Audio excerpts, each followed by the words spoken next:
Hey guys, I hope you're doing well. I'm here with Atif, my brother. We are the co-founders of GoFunnels, as you may already know. So in today's video, we want to give you a very tactical, in-depth overview of our findings with AdCon. We just went to AdCon. We're actually back from London. We came home. It's a Sunday. We decided let's just get on camera. Let's just get this done on a Sunday. So you guys enjoy your Sunday, but we're here giving you value. Okay. We have some in-depth things we want to talk about today, and just listen to it. Some of this might be relevant, some maybe you already know, but it's still good. It'll help you confirm what you may already know or not. So hopefully this is a good episode for you guys. Let's jump straight into it. Yeah, absolutely. And I think, looking at AdCon on its own is not that beneficial. I would like to sort of look at AdCon with the perspective of the TNC conference that happened in January, because I think both these events together sort of paint a picture. AdCon itself, in terms of a technical event, was not that technical when it comes to strategies and like really diving into what's working and what's not. But even then, you look back at the TNC conference where they tried to be technical. One of the biggest takeaways was, and this is like I'm paraphrasing, but I'm pretty sure this is an exact quote. Ryan Dice got on stage, talked about a strategy that they had run when it came to Facebook advertising, and said, "This is what we did. We don't know why it worked. It worked for us. Try it." And I think that is a very good summary of everything that's happening in marketing right now. There is a lot of distributed experimentation, but no one really knows why something is working and why something isn't. There isn't, should I say, formulas being devised around strategies right now. It's more like the Wild West. And there's a few reasons this is happening. One is, of course, recent policy changes when it comes to things like tracking, other platforms increasing their privacy policies, like Safari and Google removing third-party tracking cookies very soon.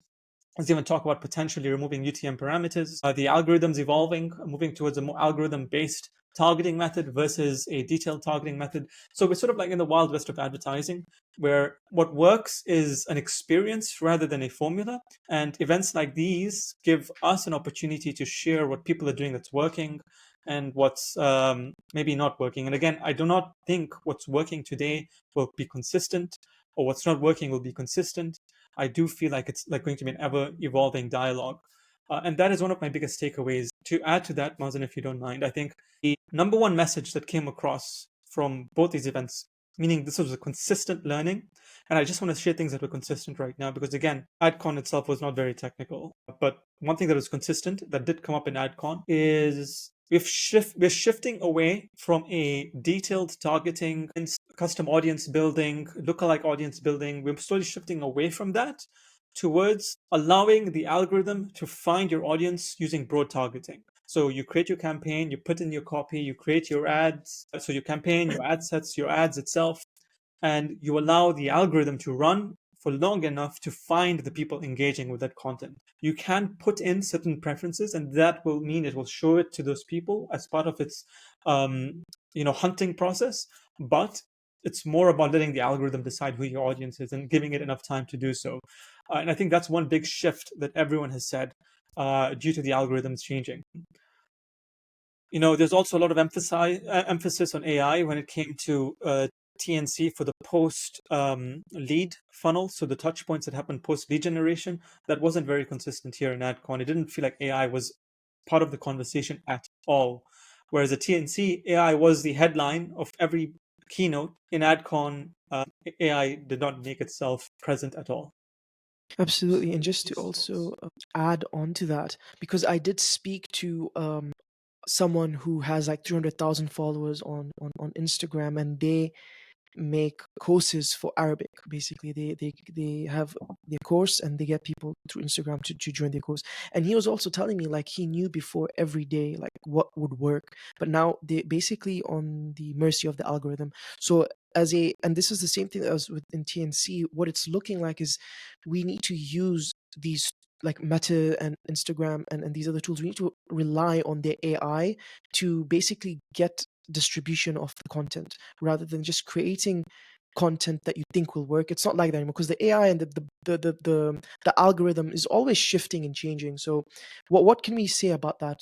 Great question. And I think, what we want to make sure these videos or this episode also does, it is give our customers an idea of where we can help them when it comes to this. us handling the technology side. And so I would say the biggest takeaway, if you're listening to this episode, is if the algorithm works for us, we need to train the algorithm. How do we train the algorithm? We train the algorithm with three ways. Number one, making sure we're sending data back to the algorithm across all the events that matter to us. Number two, making sure those events are as detailed as possible. So where purchase events occur, or there's a value attributed to this lead that's being generated, we're sending that data about the value of that event back to the advertising platform. And number three, this is the most important one that you guys need to think about.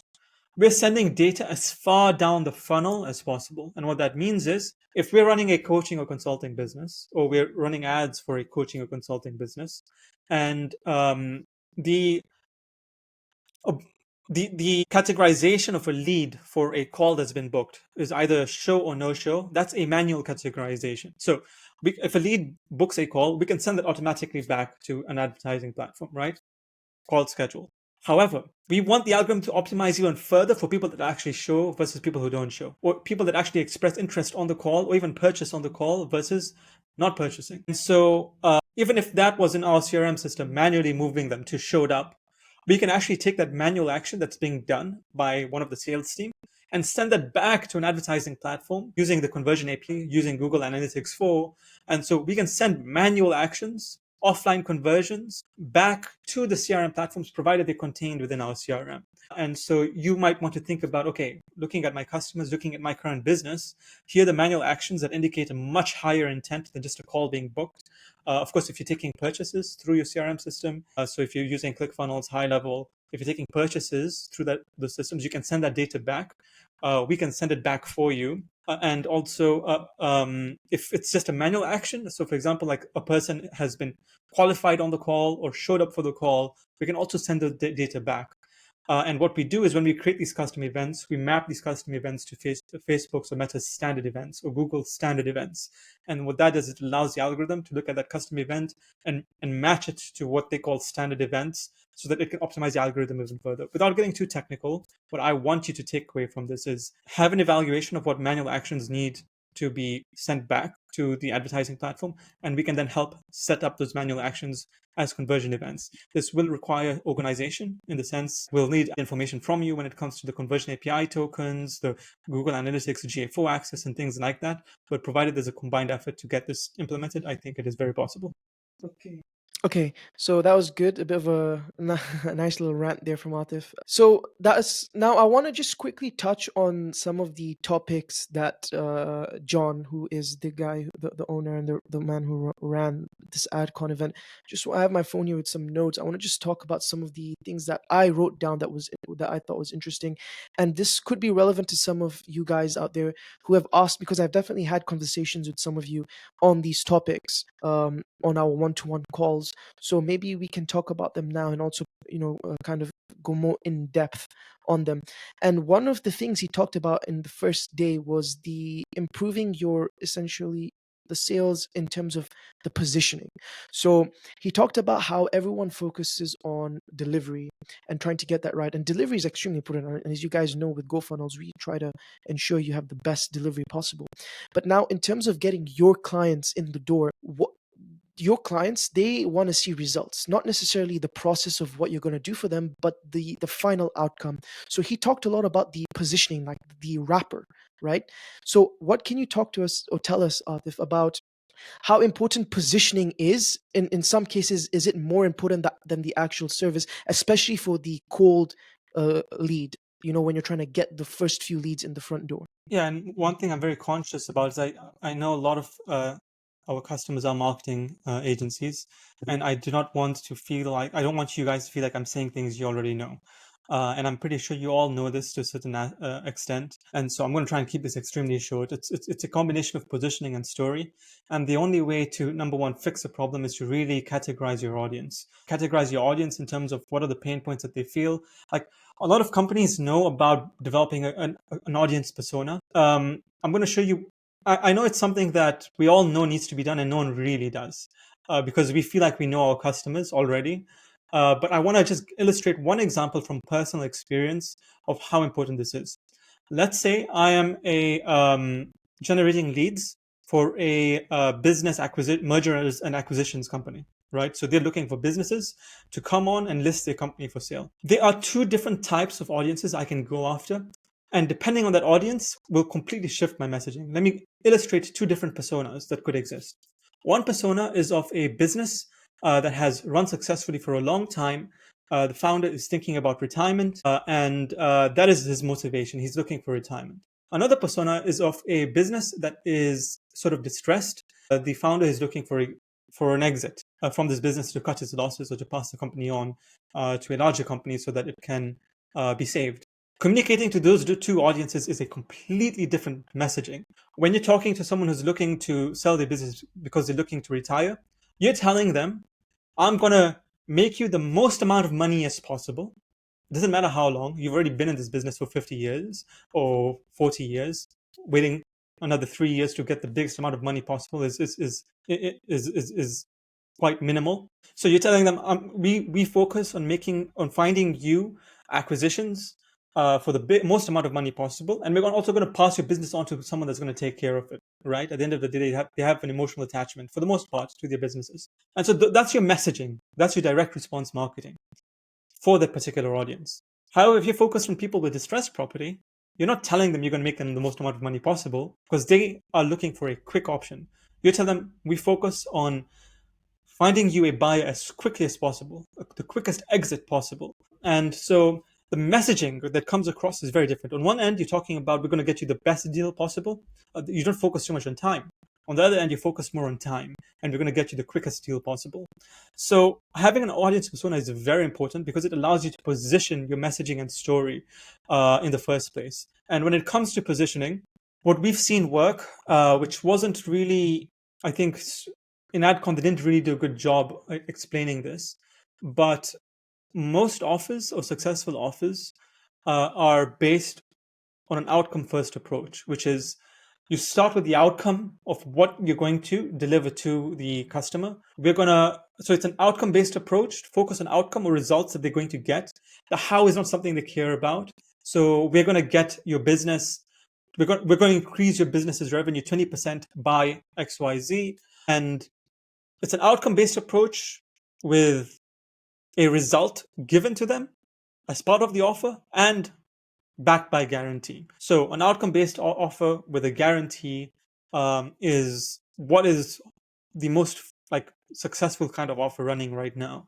And so it's something you want to think about. And you also have to think about when you're putting this off together, what kind of offer do you have by nature? Is it a quantitative offer where numbers can be part of that offer, or is it a qualitative offer?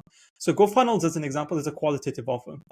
We cannot attach numbers to the service that we run as an outcome, but we have a guarantee, which is qualitatively, if you do not feel like we've met your expectations, then we go the extra mile. We either do a money back guarantee, we have other ways that if you're a customer that's expressed that, how we stretch ourselves to try and make sure we don't you don't feel like your fingers are about to get burnt. And it's very much appreciated by you, and it's the reason we've grown a lot through referrals. And so an outcome-based offer with a guarantee is something you need to start thinking about putting together when packaging your service. And don't focus too much on the how, because you also don't want to overpromise on the how when selling your service. Focus on the outcome and then do just what you need to in doing your service for the outcome to be achieved. That's one of the reasons Mazen takes a lot of the sales calls now and not me, is because I'm a nerd when it comes to technology, and I end up getting into the how too much, and sometimes I provide more information that is needed to achieve an outcome, and that often causes more problems than solutions.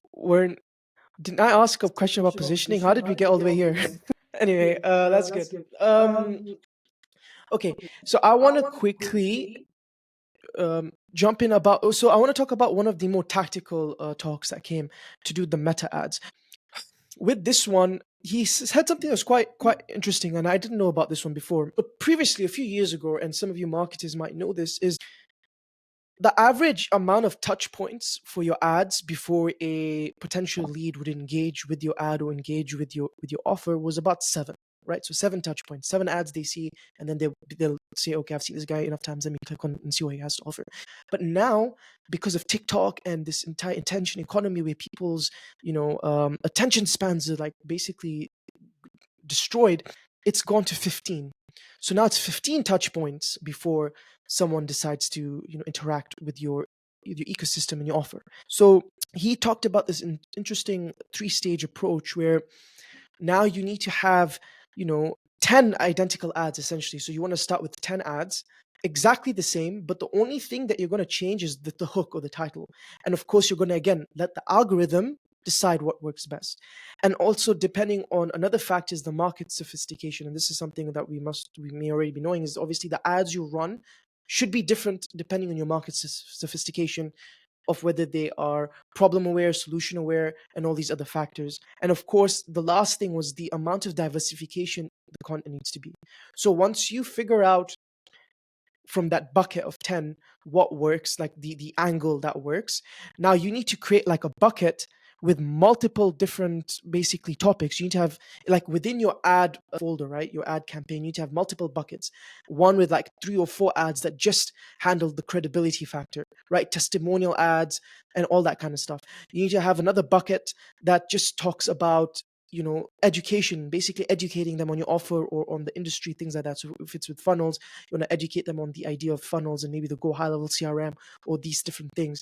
And then you want to have another bucket that's just talking about maybe pain points or doubts or FAQs that clients usually have on sales calls, like maybe you're addressing them on these things. So you have multiple different ads running at multiple different angles, addressing the credibility you may have, addressing the testimonials you may have, addressing the offer that you have, addressing the pain points that they may have, and addressing the issues that they may have with the offer. So essentially, it's like a whole holistic approach where you're running a lot more ads, allowing the algorithm to take over, but also hitting.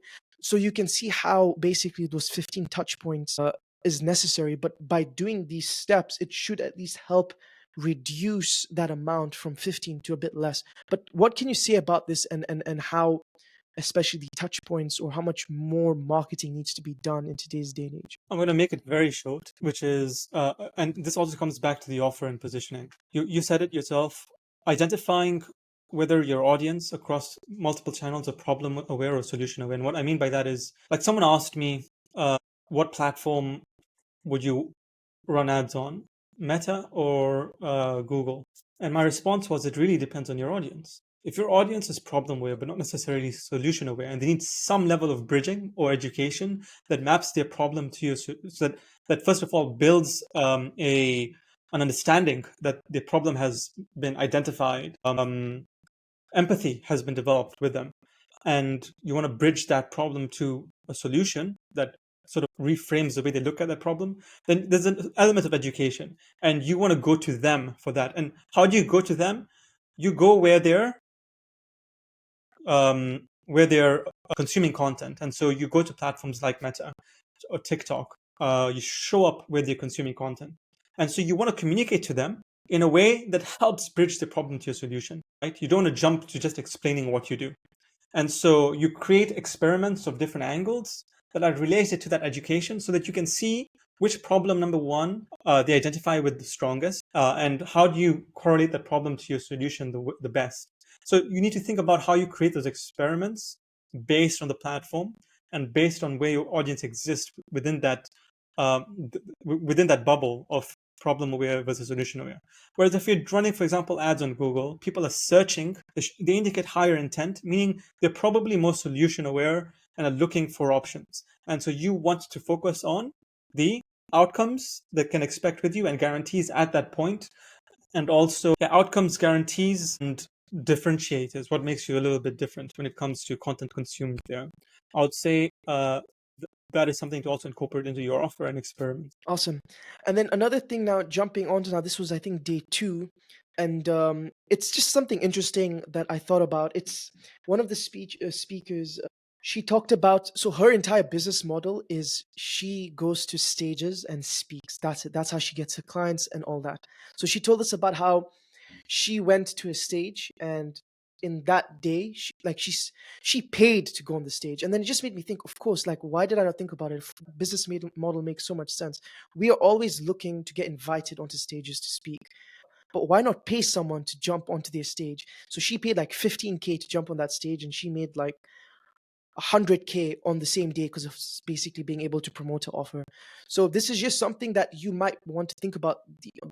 You guys listening, is you should be using stages as a platform, not like this is for you guys to get leads. Don't just rely on the ads, right? Like, you obviously try and diversify, but have you thought of the idea of using a stage as a platform? So pay to be a sponsor essentially, and go on stage and have your 30 minutes where you can give your speech. And because a lot of us, we like talking, we have an offer and we want to share and teach people.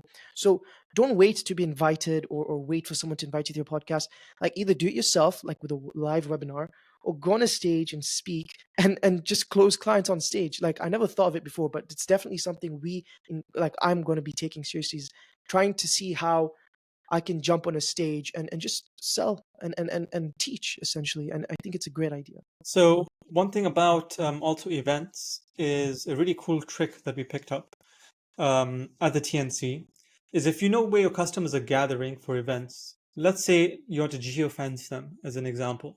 On both Google and Meta, there's a minimum bound for your geofencing. So it's like 1 kilometer, which is quite a big radius. But let's say you know exactly where they're going to be and you want to narrow that down a little bit more. You can create a radius of, like, let's say 1 kilometer around where they're going to be. And then you can exclude 1 kilometer radiuses around it.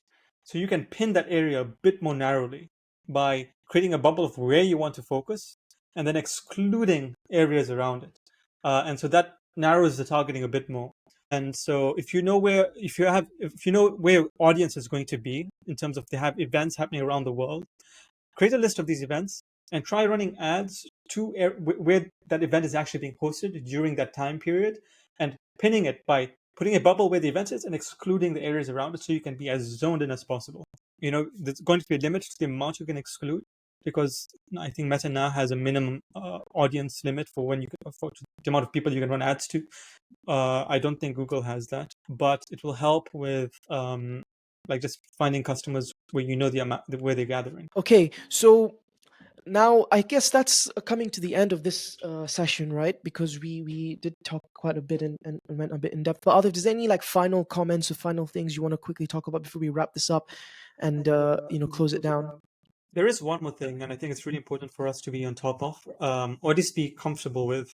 I had discussions with a bunch of different agencies, coaches, entrepreneurs, and I know I asked them this question because a few customers have asked us this, which is, what is the benefit of the different platforms that exist? Should we use ClickFunnels? Should we use High Level? Should we use Kajabi for courses? Should we use School for communities, etc.? And one consistent trend across TNC and also AdCon is the biggest agencies are migrating towards Go High Level. And that should give comfort in knowing that there is a movement or trend towards this. And so that platform's only going to increase in terms of its support and also in terms of its development. Go High Level has also become sort of like a developer's toolkit in the sense that it is way too much. There is too much happening. And of course, that's the benefit of a team like GoFunnels is we stay on top of those changes and just make sure you are aware of what's possible and what's relevant towards you.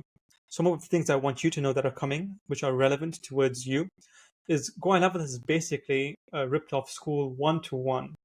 Within Q2, by the end of Q3 this year, they will have a one-to-one recreation of School done. It's already launched. There's some missing features, but by Q3 this year, they're going to have a one-to-one product with School. And beyond Q3, I'm predicting it's going to be better than School, technology-wise. It won't have the name School has because of Alex Formosy, but feature-wise, especially powered by its automation engine, it will be probably unbeatable. So if you're looking to set up a community, Go High Level now has a community feature that is similar to School, and it might be something worth 100% looking into or having a discussion with us about setting up. All right, that's about it for this episode. Then I think we can conclude it there. That's awesome. GHL's always got something coming, guys. Like every other week, there's a new update, and we're always on top of it. And actually, we'll be using this community now, this new channel, to be updating you these bigger updates as well. So That being said, we'll close it there. I hope this was good. This was tactical, useful information for you. And this is one of the many benefits of being with GoFunnels. This is just one content. We're going to be trying to do this as much as we can for other industries, for other events that we can go to as well. I hope you guys enjoyed and more to come. Thank you very much.